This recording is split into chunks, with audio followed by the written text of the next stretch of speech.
Hey everybody, it's your girl, Dr. Jonah Tay. Our topic is 2 tips to start the academic year strong. Tip number 1, get your mindset right. To help get your mindset right, you must make your college experience your top priority. Why? Because life distractions will surely come. For example, family, work responsibilities, friendship drama, relationships, parties, haters, or even extracurricular activities, etc., will surely come to intentionally or even unintentionally suck up your energy or your time, resulting in you being distracted, and it can easily knock you off course. And the reality is, you can't control distractions, but you can control how you respond to them and how it influences you. You have to put a protective boundary on your time, your energy, and your emotions because it's what's needed for you to stay self-motivated, disciplined, and focused while you're in college. Another thing that I need for you to do is to think and speak and believe in yourself. Speak positively about yourself and your academic journey.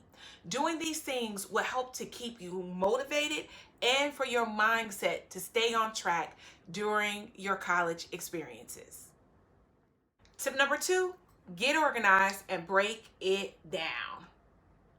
Have you ever said, I'll get to that assignment later, or I'll study later, or I'll remember to do that later? No, you won't. And if you do, it may not be done too well. You can't remember all of the assignments and activities that you have to do in college all in your head. You must write them down.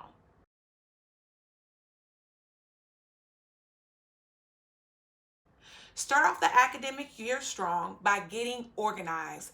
Get a planner and get a planner that has a space, lots of space for dates, times, and information where you can write in content. Then get all of your syllabi and then take your planner and write all of your assignment due dates. Then I need you to take it a step further and break it down each assignment into small bite-sized activities weeks ahead before the due date. If you have a 6-page paper that's due week 6, don't start your paper week 6. For example, week 1, do a literature review. Week 2, write an outline. Week 3 and week 4, write out your paper. Week 5, get your professor to look at it to give you feedback. Then by week 6, it will be all done. Take all of your activities just like that and write it all down. It will reduce your stress, plus it'll help manage your time and your energy so you'll avoid cramming or trying to write a paper at the last minute. Also, if you don't like using a paper planner, that's fine. Apply these same tips and use your calendar within your phone or even within your tablet. So there you have it, 2 tips to start the academic year strong. I'm Dr. Jonah Tay, and remember, you got this.